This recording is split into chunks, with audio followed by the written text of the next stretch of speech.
Bom, então boa noite a todos. Tem alguém aqui hoje que seja a primeira vez? Não? Então sejam todos bem-vindos. Vamos começar a nossa reunião de hoje e vamos abrir uma página do livro Sementes de Felicidade, de Lorival Lopes.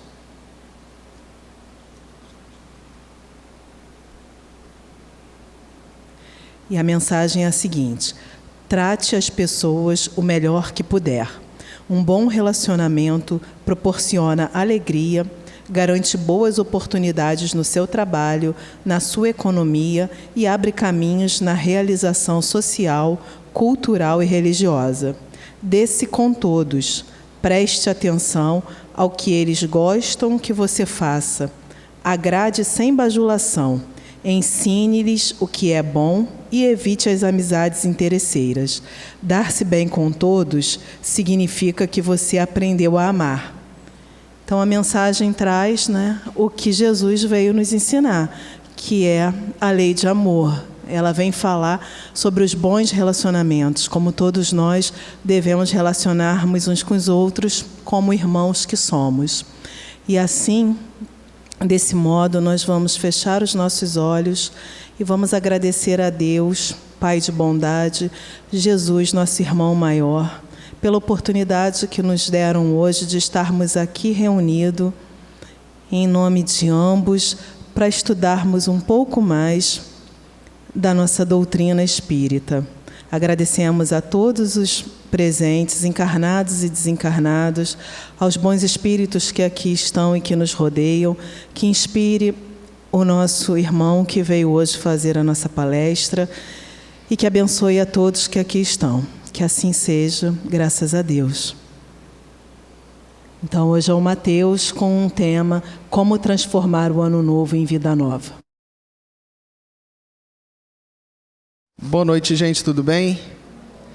Bom, como é a primeira vez que eu estou vendo vocês, então eu desejo um feliz ano novo a todos. Nosso tema é voltado a isso, mas que seja um ano de realizações, de coisas prósperas na vida de todos. Apesar de algumas vezes parecer que não é tão, mas tudo que acontece na nossa vida é para que a gente consiga prosperar. Eu quero começar, na realidade, até trazendo eu aproveitei que nosso tema hoje era um tema de transformação para tocar em alguns pontos que eu acredito que sejam fundamentais para a gente ter um olhar diferente, principalmente no ano que está se iniciando. Porque quando a gente inicia um ciclo novo, é normal a gente pôr em revista o que foi feito no passado para a gente construir algo diferente.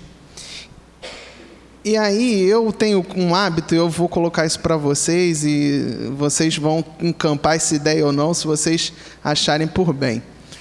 Mas eu tenho por hábito, todo ano, renovar um compromisso, eu posso assim dizer, que eu crio comigo mesmo perante a Jesus. Que é algo que eu convido vocês a fazerem, caso vocês achem assim por bem. Quando a gente olha lá o versículo do Evangelho segundo João, capítulo 3, versículo 30, tem uma frase intrigante do João Batista, e aí a gente já contextualiza logo explicando que João Batista ele só foi o maior precursor de Jesus. Para quem duvida disso, lá no livro Boa Nova, acho que é o capítulo 3 ou 4, mas logo ali nos primeiros capítulos do livro Boa Nova, tem um diálogo interessantíssimo de Jesus com João Batista, ambos ainda na fase de criança, ambos em idade pouca. João Batista um pouco mais, vamos assim dizer, um pouco mais idoso, um pouco mais experiente que Jesus.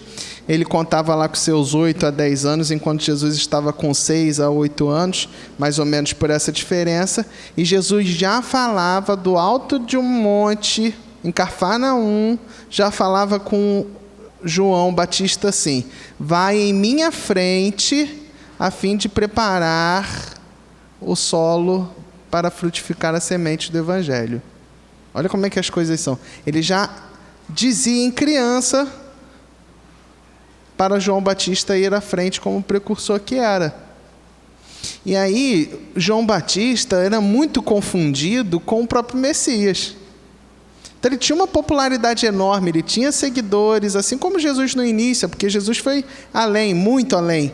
Mas ele tinha seguidores, ele era confundido com o Messias, até que chega Jesus. E logo no início do Evangelho segundo João Evangelista, não João Batista, que João Batista não é evangelista, mas logo no início tem uma frasezinha de João Batista, virando para os seus seguidores e falando assim: é necessário que ele cresça e eu diminua. É lógico que o João Batista estava falando assim, ele é que vocês têm que seguir, eu só estava preparando o caminho. Mas vamos trazer essa frase para a gente? É um ano novo que está se iniciando.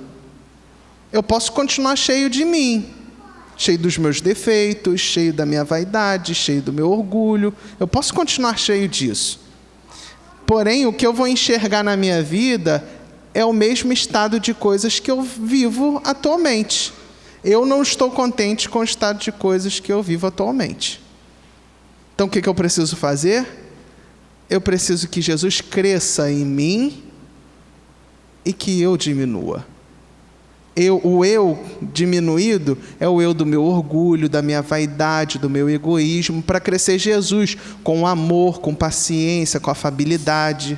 E esse é um compromisso que eu faço comigo mesmo todos os anos, de tentar avançar um pouco mais. Nem que seja 1 centímetro, já é avanço. De 1 centímetro em centímetro vão demorar milhões de encarnações, mas eu vou chegar lá. É um compromisso que a gente tem de fazer conosco mesmo. Se vocês acharem por bem, acho que é legal a gente fazer esse compromisso de tentarmos sermos melhores do que nós fomos no ano passado, fazendo Jesus crescer na gente. Para isso, precisamos mudar o olhar que nós temos com relação à nossa própria vida. Eu não posso mais olhar com o olhar do Mateus, eu tenho que olhar com o seguinte sentido: será que Jesus faria de qual forma nesse ponto aqui? Antes de agir, a gente precisa parar e pensar, refletir. Será que os espíritos superiores agiriam da forma qual eu estou agindo nesse momento? É que a nossa vida hoje em dia é tão dinâmica que a gente não para pensar. A gente vai realizando uma série de situações. Quando a gente para perceber, a gente já magoou um, feriu o outro. É a esposa que você deu uma resposta que não era para ter dado, é um familiar que você ignora, é uma pessoa no ambiente de trabalho que você tenta passar por cima. E quando você para observar, põe em revista, você observa que cometeu atrocidade. E aí você diz assim, mas eu cometi? Eu não sou ruim para fazer isto. O problema é que não ser bom já dá campo para a ruindade. Então, a gente tem de parar para observar os nossos atos antes da gente cometê-los.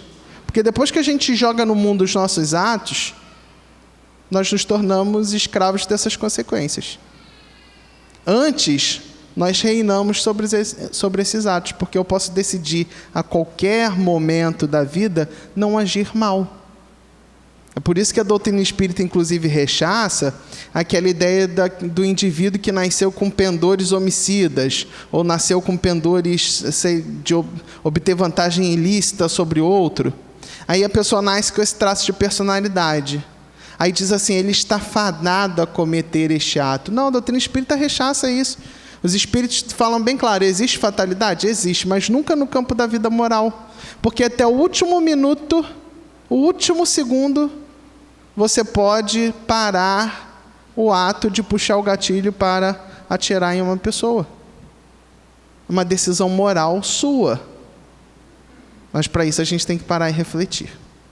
Então, o que eu decidi fazer na noite de hoje? Já que é uma questão de visão, decidi trazer uma passagem que tem lá no Evangelho segundo o Espiritismo, no Bem-aventurados que têm puro coração. Uma passagem, eu trago desde o item 1, a gente vai explorar um pouco aqui do texto evangélico que trouxe Kardec para a luz para a gente, para que a gente perceba o nosso olhar com relação à vida. É necessário que a gente comece a ter o olhar um pouco mais puro, se a gente quiser alcançar um entendimento diferente. Então, logo no item 1, Kardec traz para a gente um versículo que está lá no capítulo 5, é o versículo 8 do Evangelho segundo Mateus, o capítulo das bem-aventuranças, em que está escrito assim: bem-aventurados os que têm coração puro, porque eles verão a Deus. E aí, quando a gente observa aqui, tem puro o coração, a gente tem uma dificuldade grande de interpretar o que seria essa pureza.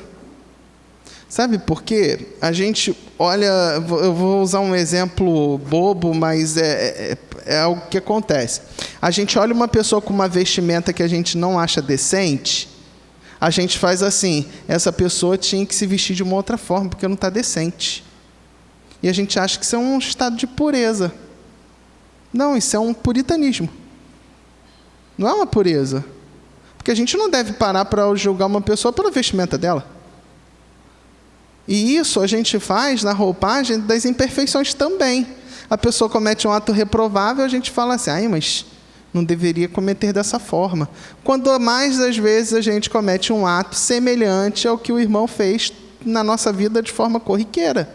Isso é um puritanismo. A gente tenta impor ao outro uma moral que nós mesmos não aplicamos em nossa vida. Isso não é ter pureza. E o sentido de pureza deve até ser voltado ao outro, porque é interessante que, principalmente nos primeiros séculos, aqueles que se dedicavam a interpretar o texto bíblico, e isso é algo que se propaga até hoje, infelizmente, encaravam essa pureza como uma ideia de castidade. Inclusive, foi, entre outros, esse versículo que deu base para a castidade que tem nos cargos, nas carreiras, vamos assim dizer, dentro da Igreja Católica. Então, era muito mais voltada à ideia da castidade. Aí pensem vocês, que eu não tivesse nenhum relacionamento afetivo, nenhum relacionamento voltado a esse campo, fosse casto, mas cometesse diversos atos de imperfeição moral. Será que eu teria puro coração? Se eu fosse casto, ao invés de buscar deixar de lado as imperfeições? Não teria o coração puro, não alcançaria a pureza dessa forma. Então é evidente que eu não posso interpretar essa pureza voltado a esse senso puritanista, porque se eu interpretar dessa forma, muito provavelmente eu vou ter um erro de ótica na minha vida. Virarei um julgador, um juiz, uma pessoa que incessantemente sentencia a outra e não sentencia os próprios atos negativos. Repito, a gente não deve voltar os olhos para o outro, e sim para nós mesmos. Aí o termo que é usado vamos assim dizer, no texto original da Bíblia é um termo chamado kataróis, que ele é muito mais voltado àquilo que não tem acessório, é muito mais voltado àquilo que é límpido, àquilo que não possui mácula, que não possui ferida. A pureza, nesse sentido, vamos assim dizer, etimológico da palavra, era muito mais voltada àquilo que não se mistura. E aí vocês imaginam Jesus aqui na terra, puro como é. Aí muitos imaginariam, como ele é puro, ele não vai se misturar. Aí, pelo contrário, um dia ele almoçava na casa do publicano, outro dia ele estava com as meretrizes, outro dia ele estava com o pecador de lá, outra hora ele estava com o leproso, que era visto socialmente como reprovável. Aí vocês vão dizer assim: nossa, Jesus está misturado com esse pessoal de baixa, vamos assim dizer, baixa relevância social. Se ele se misturar muito, ele vai se sujar. É, mais uma vez, uma ótica puritanista. Quando a gente vê um irmão muito imperfeito, a gente faz o quê? A gente fala: não vou me misturar, porque se eu me misturar com esse indivíduo, eu ganharei a baixa relevância social que ele tem. E assim a gente exclui as pessoas. Quando, na verdade, o problema não é você conviver com aquele indivíduo. Porque o que Jesus deixou de exemplo para a gente dentro da sua pureza é que não importa ao lado de quem você esteja, se você de fato tiver força moral. aquela questão, vamos assim dizer, reprovável, de baixo teor evolutivo, não vai influenciar você se você tiver um patamar de força moral para resistir a isso. Então, Jesus se misturava, entre aspas, sim, com esses indivíduos, para que, pelo exemplo, ele pudesse contagiar esses irmãos a deixar de serem o que são. A gente lembra lá da cura dos 10 leprosos. Jesus foi lá, curou 10 leprosos. Só um voltou até ele para agradecer. E ainda era um estrangeiro. Os outros que eram judeus não voltaram para agradecer. Foram todos para a bebedeira, para a curtição. Aí o que Jesus fala? Esse curou-se. Os outros, dentro em breve, voltariam a ter a lepra ou qualquer outra enfermidade. Mas Jesus estava lá no meio deles. Jesus estava no meio do publicano, estava no meio de qualquer local.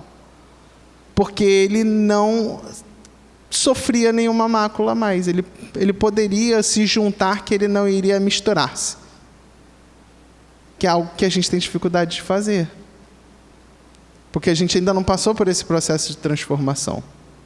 Então, quando eu falo bem-aventurados os que são puros, todas as bem-aventuranças, quando bota lá bem-aventurado, está dizendo assim, quando você alcançar o termo, o final da conquista dessa virtude, que a pureza é uma virtude, quando você alcançar esse final, você vai observar, pela consequência, como será a sua existência. E bem-aventurados que são puros, porque eles verão a Deus. Eu necessito chegar a esse patamar de pureza espiritual para que eu consiga ver e compreender a Deus.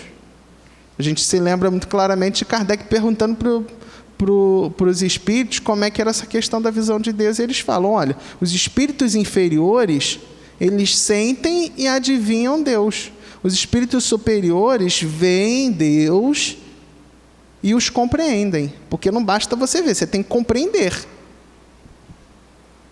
Mas para isso eu preciso chegar lá no termo, no final da minha jornada, que é chegar ao patamar de espírito puro. Tenho de me tornar um bem-aventurado. Passar por esse caminho de uma forma exitosa. Então, quando a gente para observar essa bem-aventurança, a gente começa a perceber com um pouquinho mais de, vamos assim dizer, um pouquinho mais de objetividade, que o que a gente deve alcançar não é um rótulo de que nós somos bonzinhos, que nós somos limpinhos, e que os outros são sujos, que os outros não fazem o que é o correto. O que nós, com objetividade, enxergamos é que eu preciso primeiro trabalhar internamente o máximo que eu puder a minha evolução, para que quando eu chegue ao patamar de espírito puro, eu possa servir aqueles aos quais ainda não chegaram nesse patamar. Inclusive, o próprio Kardec perguntou no Livro dos Espíritos se os espíritos puros, ao chegarem à perfeição, alcançariam um estágio, vamos assim dizer, de ociosidade. Aí os espíritos respondem, não, continua trabalhando incessantemente, mas na ajuda daqueles que ainda não alcançaram o patamar de pureza espiritual. Eu até acho interessante que minha mãe adora falar isso assim, quando eu morrer eu descanso. Aí eu brinco com ela, não vai descansar? Não, vai continuar trabalhando, incessantemente. Apesar que lá no plano espiritual os espíritos falam que o repouso é melhor observado do que aqui.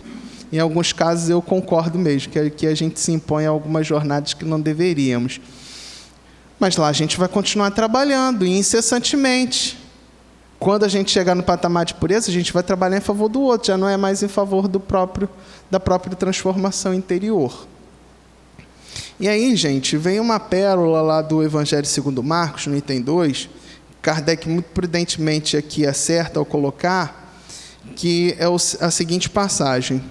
Então apresentaram-lhe algumas crianças para que ele as tocasse, e como seus discípulos repelissem com as palavras rudes aqueles que a apresentavam, Jesus ficou muito desgostoso e lhes disse, deixai vir a mim os pequeninos, não os embaraceis, porque o reino dos céus é para aqueles que se assemelham a eles.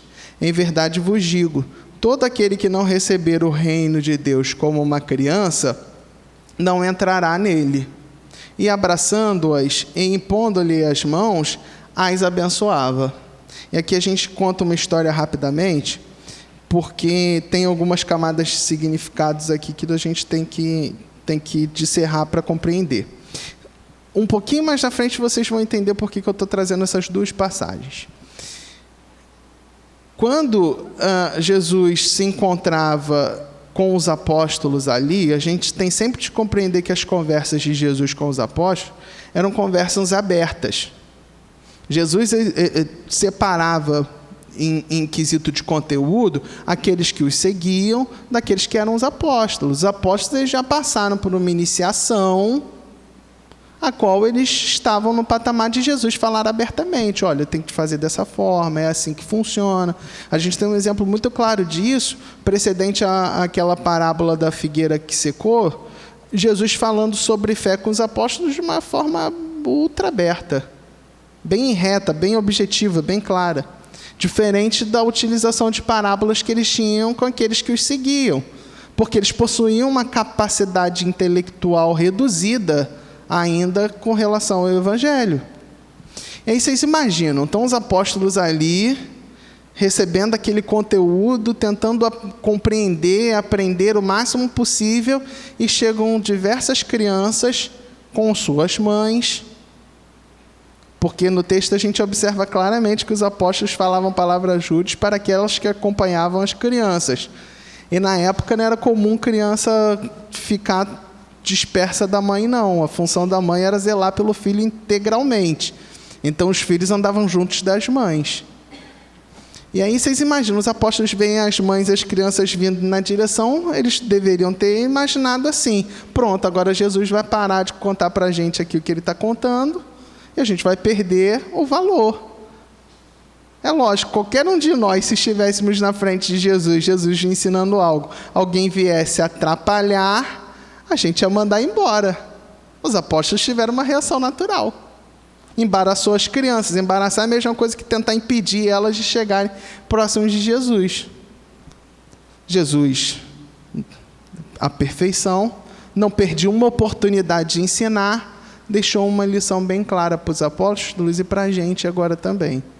Porque quando ele diz assim: deixai vir as minhas criancinhas, porque em verdade vos digo que aquele que não se assemelhar a uma criança não entrará no reino de Deus, Jesus não estava falando no sentido de que a gente tem que voltar para a infância, para a falta de entendimento intelectual que as crianças ainda têm. Se a gente for interpretar dessa forma, a gente vai jogar no lixo a lição que Jesus tinha dado para a gente. Se eu fosse interpretar o pé da letra, nossa senhora, isso é uma tragédia.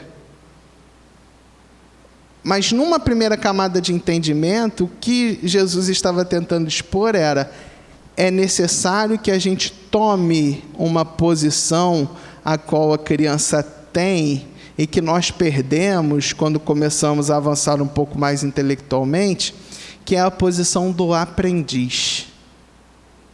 Porque a criança, para ela tudo é novo, tudo é aprendizado. E a criança não tem aquele intuito de eu vou começar a aprender com uma pessoa para depois superar aquela pessoa, para superar o mestre. Não, a criança está ali para aprender por aprender, para evoluir. Então a criança não tem aquela vaidade intelectual de questionamentos estéreis que não vão produzir efeito nenhum. Isso é algo do nosso patamar evolutivo quando a gente cresce um pouco em idade, começa a criar o senso crítico, o nosso patamar evolutivo fica exacerbado e a gente cria esse tipo de entendimento. Aí é muito comum a gente fazer o quê? Começar a questionar o mestre, começar a entrar num campo de vaidade. A gente observa muito isso em estudos, geralmente nas casas espíritas. Eu até vou contar uma história que é do Haroldo, para não contar as minhas histórias e não passar vergonha aqui.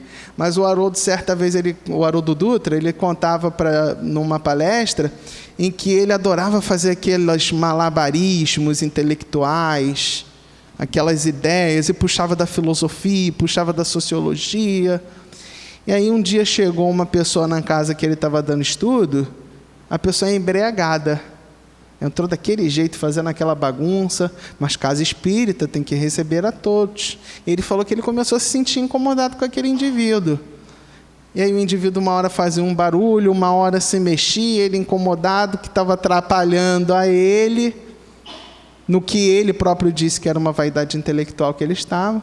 Até que chegou um ponto mais no final que o indivíduo embriagado, mas utilizado pela providência divina, virou para o Haroldo Dutra e falou assim: aqui não é uma casa espírita? Aí ele: sim, é uma casa espírita. Ele falou: então por que até agora eu não ouvi a palavra de Kardec? É assim que funciona, quando a gente está na nossa vaidade intelectual.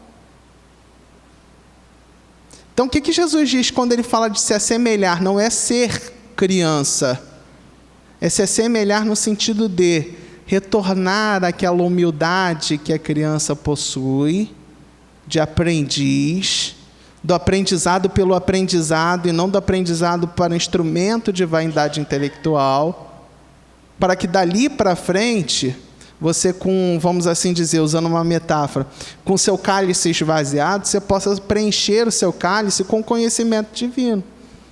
Por isso que eu comecei falando lá do Evangelho segundo João, capítulo 3, versículo 30. É necessário que eu esvazie meu cálice, que eu diminua, para que ele seja preenchido por Jesus. Do contrário, vai ser difícil eu entrar no reino dos céus. Quando Jesus falou que era mais fácil um camelo passar pela agulha, pelo buraco da agulha, do que um rico entrar no reino dos céus, ele não estava falando só do rico financeiro, não, gente. Às vezes nós somos ricos, cheios de nós mesmos. E aí eu não quero dar um spoiler, não. Talvez eu nem use o exemplo. Mas eu incentivo a todos, quem ainda não viu o filme O Nosso Lar 2, vá no cinema, prestigie. Porque além de ser um estímulo para o próprio movimento espírita, é um aprendizado do nosso interior. Então eu não vou nem dar muito spoiler, não. Eu só vou contar para vocês o seguinte: a história do filme exemplifica de uma forma muito clara que não adianta a gente realizar alguns trabalhos na casa espírita, ter contato com alguns conhecimentos e achar que quando a gente desencarnar, nós estaremos no patamar dos patamares. Para eu alcançar esse patamar, eu preciso aqui fazer diferente. E quando eu falei de mudança de ótica e trouxe o Bem-aventurados os puros de coração, é porque nós entramos na seara da vida corporal como crianças para que a gente possa, esvaziados, aprender o bem. Só que a gente se perde no meio do caminho e fazemos as atrocidades que nós fazemos.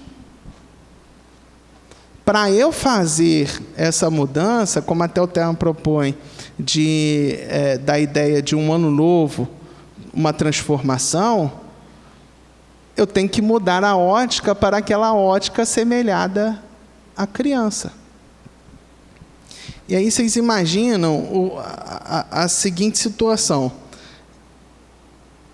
É evidente que a criança, ela não vai possuir, vamos assim dizer, uma possibilidade de tanger todas as ideias que são passadas pelo seu mestre. Você não coloca uma criança da primeira série na quinta série e ela consegue acompanhar o raciocínio.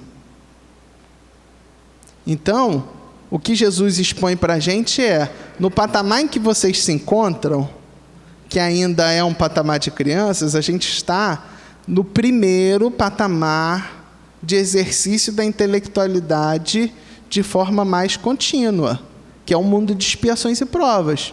Porque no mundo primitivo o raciocínio era bem pouco, bem pequeno. Aqui é que a gente está exercitando a intelectualidade mesmo, no mundo de expiações e provas. Estamos galgando uma melhora aí, mas ainda somos crianças.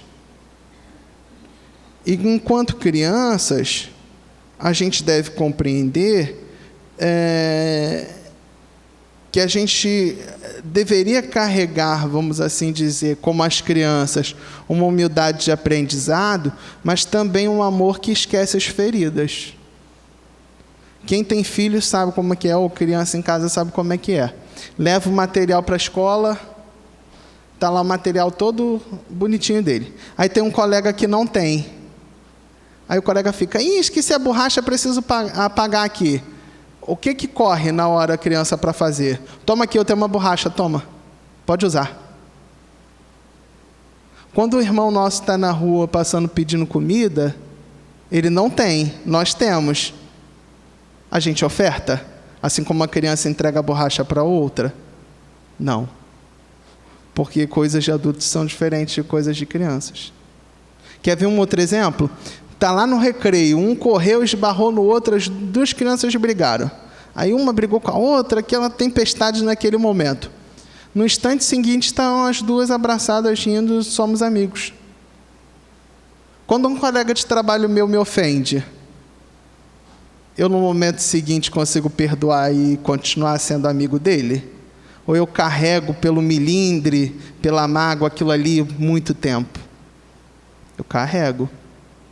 Olha que exemplo grande que as crianças têm para nos ofertar de aprendizado.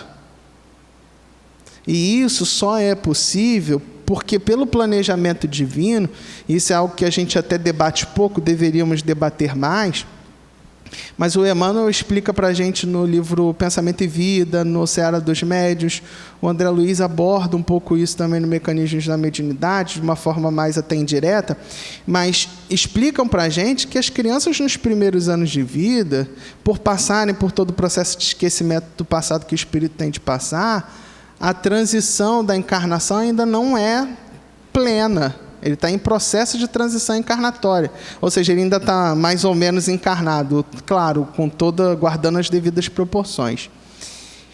E nesse período, principalmente dos 7 primeiros anos de vida, isso o Emmanuel expõe para a gente de uma forma clara. Nesse período, nós passamos por um processo semelhante a uma hipnose dos bons espíritos que fazem esses processos reencarnatórios, porque são bons espíritos que trabalham nessa área, por uma hipnose do bem. Eles magnetizam o espírito a ponto deles se tornarem, de fato, uma esponja. Por quê? Qual é o planejamento divino?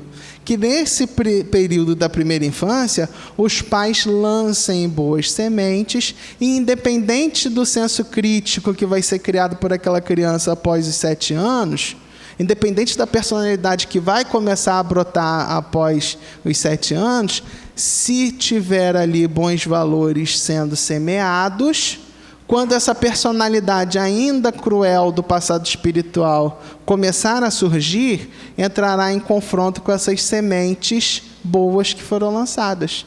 E esse espírito terá subsídio para, ao invés de errar, como errou em outras encarnações, acertar. É por isso que a criança possibilita para a gente tantos exemplos de um olhar de vida a qual nós perdemos pelo caminho. Esse olhar de cada dia é uma renovação, é uma novidade. Cada dia eu tenho possibilidade de fazer alguma coisa diferente. A gente aqui na nossa vida adulta perde essa, vamos assim dizer, essa chama de motivação. Porque a gente acha que no dia seguinte vai ser chato de novo, porque eu vou acordar, vou fazer a mesma rotina. E, gente, o problema não é da rotina não, tá? Só para falar para vocês, rotina é organização de vida. O problema é o que você está fazendo da sua rotina. Rotina é bom, a gente precisa organizar a nossa vida. Agora, se a sua rotina é ruim, é porque você deve estar fazendo algo que não é bom com a sua rotina. Então, precisa ajustar. E aí eu lembro de Paulo na carta aos Romanos, trazendo para a gente aquela ideia dos propósitos. Eu preciso alterar esse propósito do meu dia a dia, do meu cotidiano. Será que eu estou fazendo da minha rotina um propósito, um planejamento, para que daqui a 30 anos, quando eu estiver no final da minha encarnação, eu esteja melhor do que quando eu entrei na encarnação? Ou será que eu não tenho planejamento no ponto de vista espiritual nenhum? Porque quando chega dia 31 de dezembro, todo mundo vai lá fazer a Mega Sena da virada, que já começa a planejar como é que vai gastar o dinheiro que vai ganhar da Mega Sena da virada. Ou então cria todos os projetos materiais. Eu mesmo cansei de passar ano falando assim, ano que vem eu vou fazer uma dieta, vou perder uns 30 quilos. Cansei de fazer isso, nunca consegui. Aí a gente bota meta material financeira, bota meta material física, bota meta material afetiva, porque tem aqueles que falam assim, não, esse ano eu vou entrar num relacionamento. Sabe nem se interiormente está preparado ou não para passar por um relacionamento sadio, se precisa curar questões internas. Mas não, eu tenho que ter. Fulano de tal tem, eu tenho que ter. Aí a gente cria todas as metas materiais. Eu vou fazer uma pergunta retórica, eu não quero que ninguém responda não, porque eu não gosto de ficar incomodando muito vocês não. Mas quem aqui já parou e fez uma meta espiritual no ano novo? Quem aqui parou e falou assim, ó, esse ano eu vou tentar trabalhar para reduzir minha vaidade, meu orgulho? Quem aqui já parou deliberadamente e fez assim, ó, eu preciso planejar isso aqui, que é isso aqui que vai mudar minha vida? É raro a gente observar isso, né? Só que quando a gente desencarnar, não vai ser o tempo que a gente estava aqui sentado na casa espírita ouvindo palestra ou fazendo qualquer trabalho que vai contar, não. O que vai contar é essa meta espiritual que eu deixei de lado e negligenciei no final de um ano para iniciar o outro. A boa notícia é que a gente não precisa esperar o calendário virar. Amanhã eu já posso começar a fazer a transformação da minha vida. Amanhã eu já posso fazer meu ano novo. Ó, amanhã, 6 de fevereiro, é meu ano novo. Quando chegar em 6 de fevereiro do ano que vem, eu lembro do ciclo anterior e renovo o próximo ciclo com novas metas, novos objetivos. Não preciso esperar. A criança espera para se modificar? Não. Por isso que Jesus disse se assemelhar, não é ser igual, mas é se assemelhar em certos pontos que nós fomos impregnados pelos bons espíritos quando encarnamos, mas essa magnetização que foi feita, ela se perde com o tempo, como toda magnetização, toda energização, toda inspiração, ela com o tempo tende a cessar, para que o mérito da gente comece a aparecer. Porque senão Jesus pegava a nossa mão e fazia pela gente. Deus criava a gente perfeito. Deus não poderia ter criado a gente perfeito? Poderia. Por que nós não fomos criados perfeitos? Porque tem que ter o nosso mérito. Não vai ser nenhum espírito, por melhor que ele seja, que vai fazer o que eu preciso fazer para a minha melhora. Não vai ser Jesus que vai pegar a minha mão e vai fazer. Eu preciso ir lá e modificar o que tem de ser modificado. E um exemplo claro, voltado à ideia da nossa infância espiritual, é o Paulo, lá na primeira epístola aos Coríntios, quando ele diz assim: eu, irmãos, não vos pude falar como a espirituais, mas como a carnais, como as criancinhas em Cristo. Olha ele fazendo alusão às criancinhas. Leite vos dei de beber, não vos dei comida, porque ainda não podieis. Ainda agora não podeis, porque ainda sois carnais. Aí sabe o que Paulo está querendo dizer aqui? Que assim como Jesus não pôde entrar em outras metas mais profundas, ele também não pôde. Porque se Paulo fosse falar todo o entendimento que ele conseguiu angariar, muito provavelmente aqueles das igrejas fundadas lá por Paulo iriam se perder. Assim como se Jesus estivesse aqui no meu lugar, que seria muito melhor, evidentemente, e ele começasse a falar sobre, de fato, coisas mais aprofundadas espiritualmente falando, ou nós iríamos ficar embelezados pelas palavras, ou a gente ia ficar revoltado porque não ia conseguir entender nada. De duas, uma.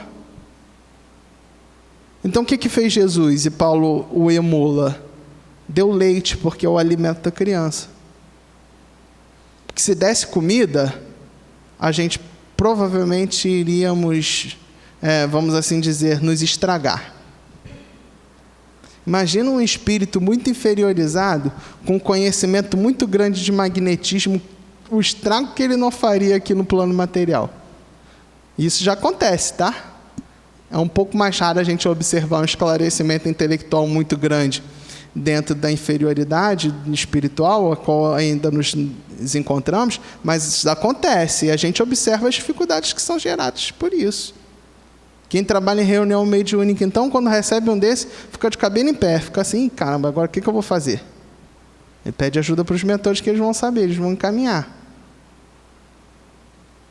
Mas se a gente se alimentar de fato disso, hoje, a possibilidade da gente se perder é muito grande. Então a gente tem que fazer o mesmo processo da criança, porque nós ainda estamos em infantilidade de entendimento.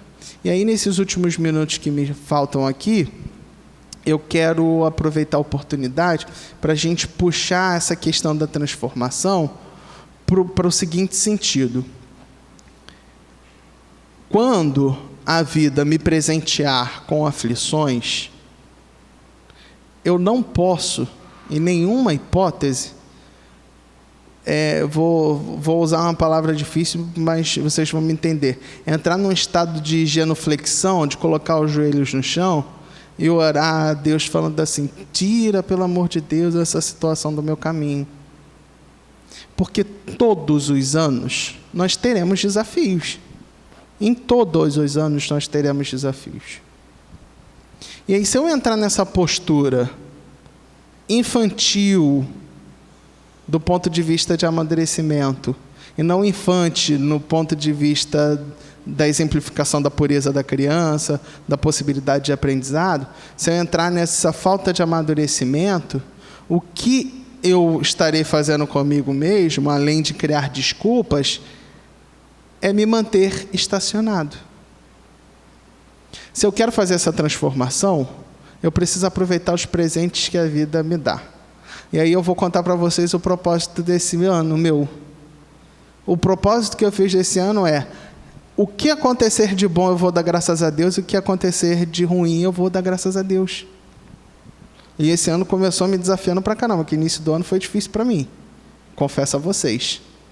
Mas por que eu lá atrás não falei isso, no final do ano para o início do ano não falei? Eu preciso trabalhar esse ponto, aprender a ter um pouco mais de gratidão, parar de ter essa ansiedade pelas coisas materiais e parar para olhar melhor os presentes espirituais que eu tenho. Eu fiz isso comigo. Como eu não tenho legitimidade para falar de vocês, estou falando de mim. Aí o que a vida me deu de presente? Oportunidade de eu colocar isso em prática. Aí quando eu oro falando assim, estou lá no trabalho, alguém vai lá e tira a minha paciência, eu falo assim: Jesus, me dá paciência. Você acha o quê? Que ele vai lá e vai te dar uma porçãozinha, vai te dar um floral. Aí você vai lá pingar o floral e vai ter paciência? Não. Não. Ele vai te dar mais uma oportunidade, mais um desafio para você começar a trabalhar a paciência. Aí depois você não reclama também, quando ele vier com essa dificuldade, não reclama. Eu até costumo brincar com o pessoal assim: se você quiser ficar na zona de conforto, acomodado, não faz pedido. Porque se você fizer pedido, você não vai receber aquilo que é de material, que você vai receber a oportunidade de você ir lá e transpor a barreira. Então não peça nada, que aí a vida, mas também depois você não reclama que você não evoluiu. Não reclama. Mas que aí a vida não vai te desafiar. Então a gente tem que, voltando para essa questão da transformação, da necessidade de Cristo crescer em nós, nós precisamos compreender que Jesus, um espírito puro, do mais alto patamar que um espírito pode alcançar, que é o patamar de um Cristo, quando ele encarnou aqui, o que ele teve foi dificuldade a vida inteira. A vida de Jesus foi fácil? Não. Eu não queria nem de perto o planejamento encarnatório que Jesus teve. Nem assim próximo de mim uma pessoa com o mesmo planejamento eu ia querer ter. Que a infância foi difícil. Lembremos da história. Maria e José tiveram que fazer um verdadeiro êxodo de um lado para o outro para fugir da possibilidade de matarem Jesus. Aí depois, quando ele começa a caminhada missionária, é tentação de tudo quanto é lado. Todas as classes de fariseus, de doutores da lei, tentaram Jesus. A vida, propriamente dita, tentou Jesus.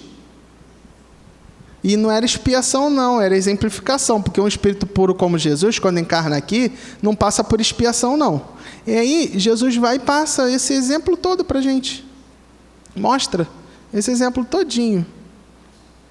De aparecer uma dificuldade, eu trabalho essa dificuldade, passo por cima dela e espero a próxima chegar. Porque na soma dessas dificuldades, um dia eu perceberei que me tornei maior do que essas dificuldades. Então, o que Jesus fez, dando esse exemplo? Ele fez com que eu percebesse a necessidade não de mirar o meu objetivo encarnatório no que o mundo me oferta, e sim nele próprio. Por isso, quando Kardec pergunta qual o tipo mais perfeito que Deus tem dado aos homens, os Espíritos respondem: Jesus ou Cristo. Porque é Ele que a gente deve mirar. Graças a Deus, no movimento espírita, a gente não tem líder religioso. Mas as outras denominações cristãs possuem. Aí, quando você coloca o seu modelo, um espírito tão falho quanto você, a única consequência que você vai ter é a frustração, porque você vai perceber que uma hora aquela pessoa vai falhar. Agora, quando eu coloco Jesus, aí é seguro. É seguro, eu posso ter a certeza de depositar todas as minhas confianças ali, porque no momento de dificuldade, se eu interrogar a minha própria consciência, quem estará falando não serei eu, será Jesus. Lá no capítulo 6 do Evangelho segundo o Espiritismo, Cristo Consolador tem uma mensagem do Espírito de verdade dizendo: no silêncio dos vossos pensamentos é que falo com vocês. Então a gente precisa diminuir, inclusive os nossos pensamentos pessimistas, para que a gente possa ouvir a voz de Cristo. Porque sem Ele não há transformação. Preciso compreender, então, que a pureza é o olhar, o meu interior, o meu coração, nas suas possibilidades de melhora, e não o outro julgando a ele, para que eu comece a separar no meu interior o que é virtude do que é vício, porque quando eu souber identificar os meus vícios, eu vou saber iniciar o trabalho. E quando eu iniciar o trabalho, aí sim, será eu diminuindo e o Cristo crescendo. Com Ele a gente vai fazer essa transformação. Quando estivermos cheios do Cristo, nós poderemos encher a boca e fazer igual ao nosso irmão Saulo Paulo. Já não sou eu, mas quem vive, é o Cristo que vive em mim. Chegarei a um ponto tão alto em que só cumprirei a vontade de Deus. E aí, quando a gente cumprir só a vontade de Deus, nós poderemos respirar aliviados e falar: sou feliz, porque não cometo mais nenhum ato ruim, esse ato ruim não volta a me perseguir no futuro. Assim, a gente, de passo em passo, ainda que leve muito tempo, teremos a possibilidade de transformar a nossa vida.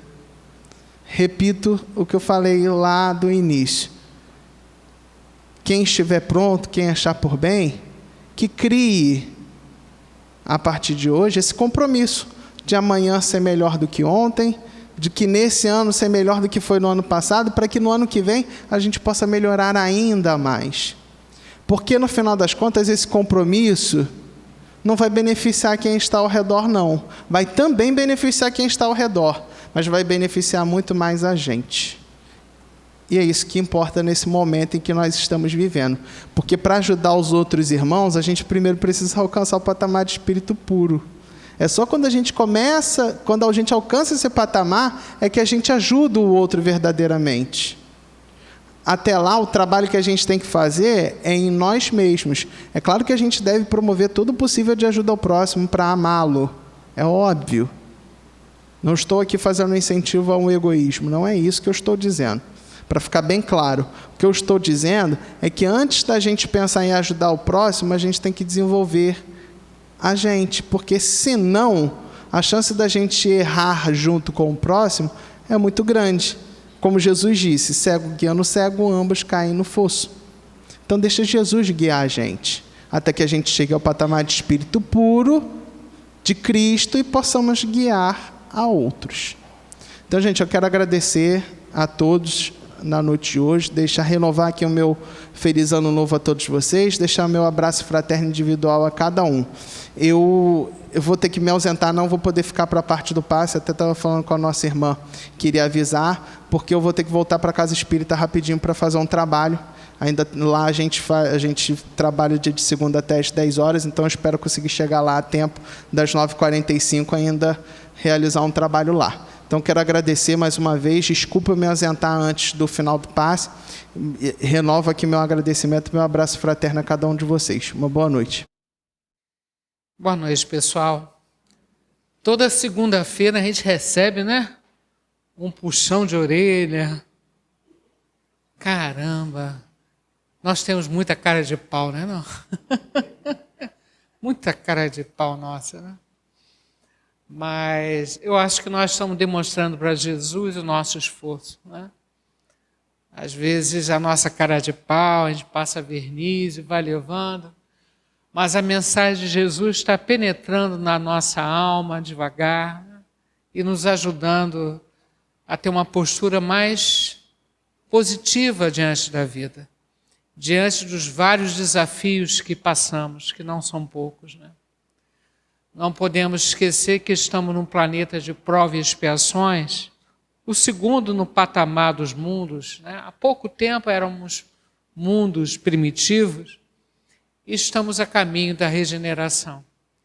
Mas é um trabalho muito grande, um esforço imenso de Jesus, de Deus, através de vários amigos espirituais que vão nos mostrando esse caminho melhor a seguir para termos mais equilíbrio, mais paz. O nosso irmão Mateus, ele falou do filme, eu quero reforçar com vocês a importância do filme. Quem não foi, dá uma passadinha lá. Tem dias que o ingresso está bem baratinho. E naquele filme a gente pode fazer uma grande reflexão no que nós prometemos antes de reencarnar. Qual foi o nosso encontro espiritual lá em cima e a programação que nós assumimos. E muitas das vezes chegamos aqui e esquecemos e vamos tocando a vida de qualquer maneira. Isso tem um preço, né? Então a paz é uma coisa maravilhosa. E quando nós nos aproximamos de Jesus, apesar de todas as dificuldades, nós conquistamos uma paz, uma serenidade que vai nos dar força para superar e cumprirmos a nossa missão na Terra. Então possamos ver esse filme, é muito importante para o movimento espírita também.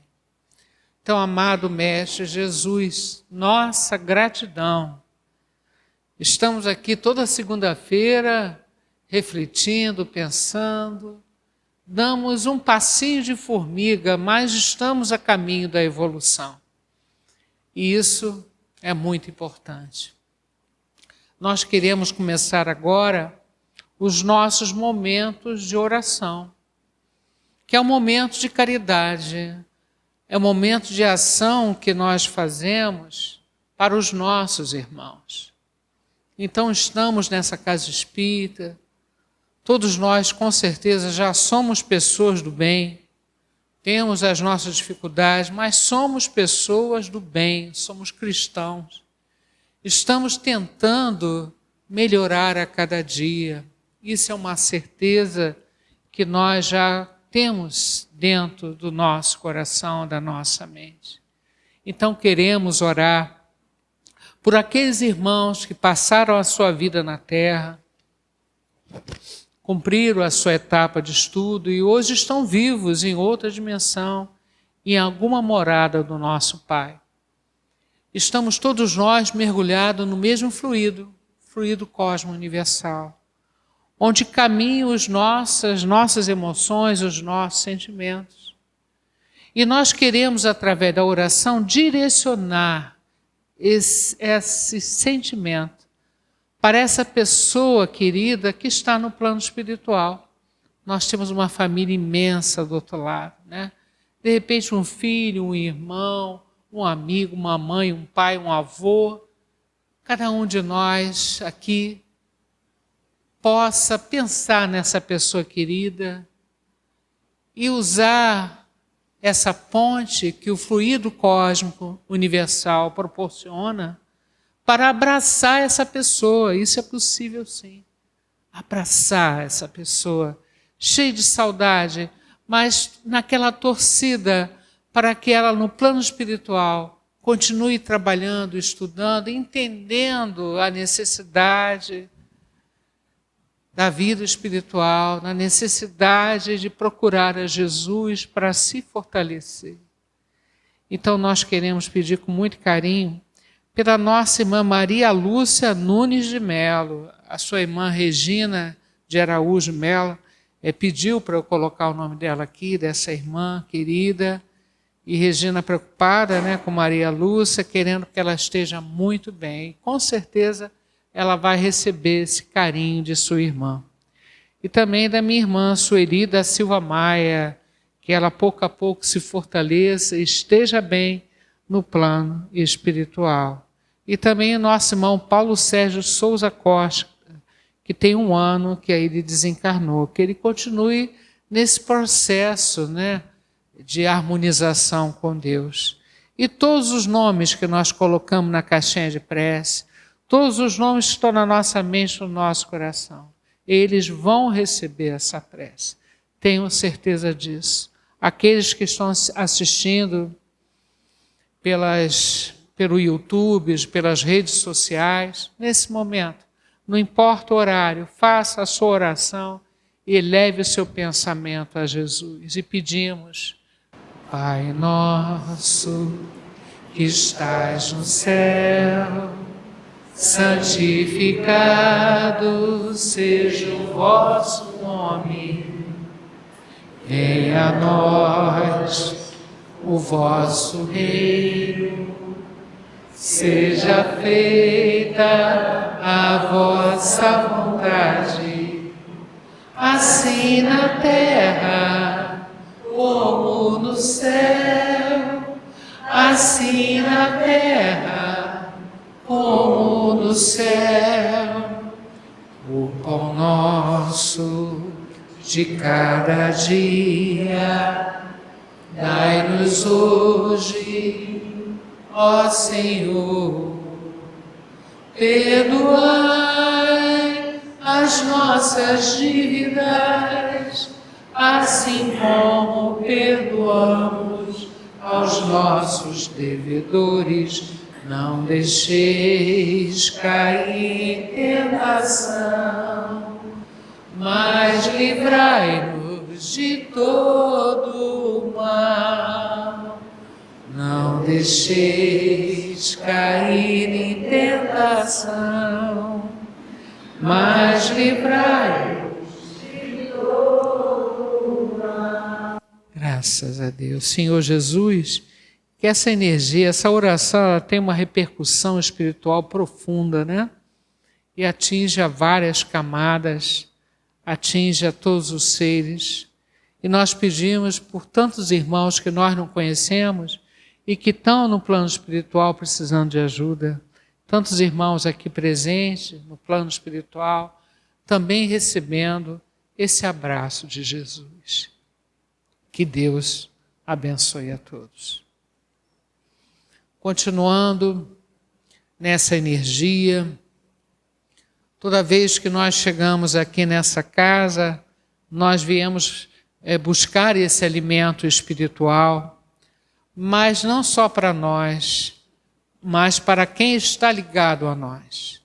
Então, nessa hora das irradiações, esse momento, essa vibração se amplia ao máximo possível, de acordo com a energia magnética que nós formamos aqui. Cada um de nós é um polo de emissão de energia positiva. Nós estamos exercitando aquilo que Jesus nos orientou. Então vamos agora, meus irmãos, irradiar, deixar brilhar a luz que Deus colocou dentro de nós e que nós precisamos acreditar que nós somos luzes. E que essa luz se espalhe em torno de nós. que some essa luz com a luz do colega que está do lado, com um plano espiritual, formando uma energia poderosa que vai sair daqui e vai em direção aos nossos lares, abençoando, passando pela porta da frente, atingindo aquelas pessoas que estão precisando de carinho, de cuidado, para os nossos familiares, para a nossa comunidade, para onde essa energia puder espalhar e ajudar a melhorar o mundo. Ousamos a pensar assim. O Centro Espírita Deus, Luz e Verdade é um ponto de luz que irradia para o bem e vai se espalhando pelo universo. Gratidão a Deus por isso, por essa oportunidade, e pedimos por todos os endereços que nós colocamos na caixinha de irradiação. Ela está sendo iluminada e não vai só luz, não. Vai equipes que vão ajudar, vão trabalhar esses setores, esses lugares, ajudar essas pessoas. O trabalho é muito maior do que a gente imagina. A equipe da casa tem mais de 100 trabalhadores e eles se dividem para atender a cada caso, né? Então, que Deus possa abençoar todos nós, os nossos lares, os nossos ambientes de trabalho. Graças a Deus. E continuando nessa energia tão bonita, tão maravilhosa, né, que o nosso Pai nos dá. E estamos aqui nesse momento, né, fazendo brotar essa luz em nós. E quando a gente se acostuma com a luz não vai mais embora, ela estará cada vez mais resplandecente, tomando conta de nós. E vamos ser pessoas iluminadas, pessoas inspiradas, pessoas com boas palavras, com bons sentimentos. Vamos acreditar nisso. Então, nesse momento, nós elevamos o pensamento a Jesus, os médicos dos médicos, a Bezerra de Menezes, incansável irmão que trabalha no plano espiritual por todos nós. A equipe de Bezerra de Menezes, sempre presente nessa casa, para nos ajudar. E quantas bênçãos! No sábado passado foi a nossa operação espiritual. Que trabalho bonito, quantas bênçãos. Pessoas relataram várias sensações maravilhosas. E com certeza é a espiritualidade agindo e tratando de todos nós. Então, nesse momento, nós queremos pedir a essa equipe médica que chegue lá ao nosso irmão Fernando José Vieira Maciel, no Instituto Nacional de Cardiologia, Laranjeira, no leito 1020. Abençoe o nosso irmão Fernando. Eu quero pedir também para a outra irmã, a Sônia Raposo da Silva, está novamente internada no Hospital da Unimed, na Ayrton Senna, no CTI. Que Deus possa levar a nossa irmã Sônia, energia de muita paz, de harmonia, orientação aos médicos da Terra, né, na condução definitiva do tratamento dela. E também quero pedir para o Hospital São João Batista, Rua Nossa Senhora das Graças, 235, Colina, Volta Redonda, para a Rita Selma Biocchini Silva dos Santos, né, que a nossa irmã ela operou, que ela possa se recuperar. Né? E a gente vai pensando naquelas pessoas, né? Às vezes pessoas em casa que estão em depressão, numa situação difícil, também é uma doença, também é uma necessidade. Eu peço para a nossa irmã Lena, né, Wilka? A Arlena, né? Mora na Cruz de Souza, né? Que ela está com problemas de vesícula e está meio complicado. Então, a nossa irmã Arlena seja abençoada. E todos nós vamos pensar, né, naquelas pessoas que estão precisando de força. Às vezes não é uma doença física, mas é uma doença mental. É a alma que está ainda enfraquecida, que precisa se aproximar de Jesus. Então, nesse momento, elas serão beneficiadas. Todos os nomes que nós colocamos na caixinha de visita médica, as águas do ambiente serão fluidificadas. E todos nós aqui receberemos realmente essa bênção. Né?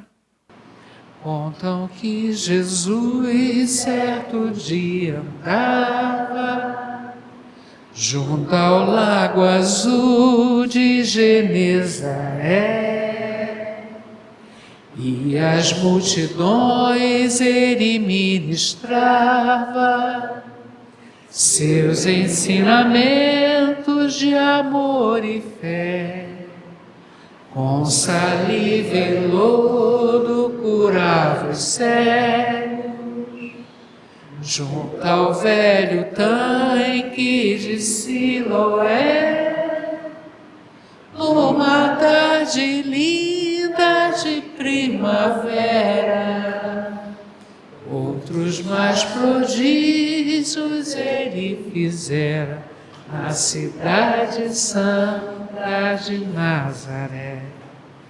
Foi o bom Jesus que nos ensinou junto ao lago azul de Genezaré. Caridade, amor, bondade, luz, verdade, fé. Tanto no Tabor e Jerusalém, quanto na Betânia e Genezaré, ele foi caminho, verdade e vida, como ainda é. Jesus, nós te trazemos em nome do nosso pensamento, em nome do nosso sentimento, para encher o nosso coração, tomar conta da nossa mente, nos orientar sempre o caminho do bem. Pedimos, Senhor Jesus, que abençoe todos os nomezinhos que nós colocamos na caixinha de visita médica, fluidifique as nossas águas, lembrando que vocês podem trazer uma água para ser fluidificada, né? Colocar na mesinha lá fora, botar o nomezinho de vocês. É sempre um apoio, uma ajuda, né? Os irmãos que estão pela rua, os hospitais, asilos, orfanatos, todos eles sejam abençoados. E eu peço pelo nosso irmão, não errar, Mateus Andion, que saiu daqui, né, para fazer um trabalho ainda espiritual, que ele seja abençoado, né? Enfim, que Deus nos ajude. Estamos no caminho, já achamos. Agora é só seguir em frente com fé e determinação. Graças a Deus. Bom, vamos para a última passe, é mais um carinho que vamos receber, é o momento do passe, né?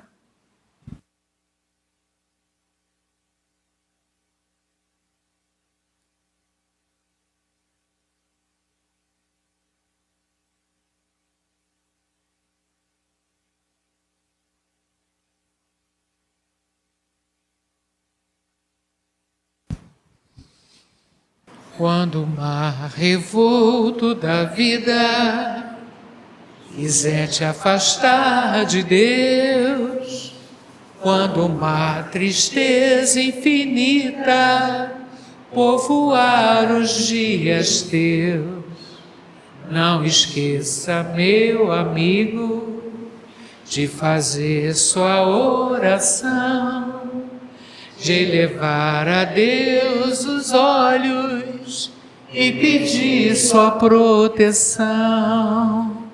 Eu amo a ti, Senhor, escuto a sua voz. Ninguém nos ama tanto nessa vida do que vós. Confio e espero a sua proteção. Vem ficar comigo, seja meu abrigo, me dê a sua mão. Eu amo a ti, Senhor, escuto a sua voz. Ninguém nos ama tanto nessa vida do que vós. Confio e espero a sua proteção. Vem ficar comigo, seja meu abrigo, me dê a sua mão. Vem ficar comigo, seja meu abrigo, me dê a sua mão. A todos nós aqui, a todos que estão escutando, né, pela internet, todos recebam nesse momento, segure na mão de Deus e vá, né? Deus está aqui, nos fortalecendo, nos ajudando. Basta um pequeno gesto de pedido de socorro. Ele estará sempre ao nosso lado, nos abençoando. Então, com certeza, nesse momento, paz, recebemos essa cura espiritual, essa bênção, e vamos sair daqui mais aliviados, né? Com compromisso cada vez maior de nos aproximar dos ensinamentos de Jesus.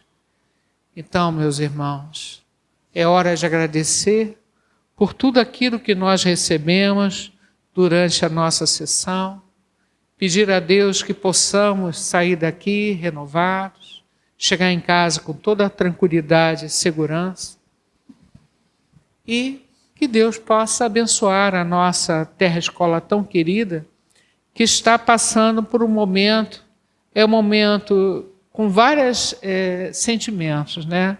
Alguns de tristeza, mas se a gente olhar pelo olhar do Cristo, é um momento bonito, onde a terra está se regenerando, onde os irmãos estão tendo chance de encontrar a Deus, ou cedo ou mais tarde. Então, que a luz do Divino Mestre abençoe os seus lares, abençoe esta casa, abençoe a nossa terra escola querida, né? Graças a Deus. Aos nossos recados, né? Lembrar que a nossa próxima operação espiritual vai ser no primeiro sábado de março. As inscrições já estão abertas, né? Quinta-feira agora, antes do carnaval, nós teremos sessão, né, na quinta-feira, e depois só vamos retornar na outra semana após o carnaval, eu não sei bem a data. Segunda, 19, nós estaremos aqui de volta, tá? E contamos com a presença de vocês, lembrando da possibilidade, né, dos estudos online, estudos presenciais. Está havendo uma pesquisa nesse sentido, e qualquer dúvida, vocês procurem o nosso irmão Ricardo, que ele vai esclarecer vocês, tá? Lembrar da nossa sessão de quinta-feira, às 15h, e qualquer dúvida a gente está à disposição. Um abraço no coração de cada um de vocês. Graças a Deus.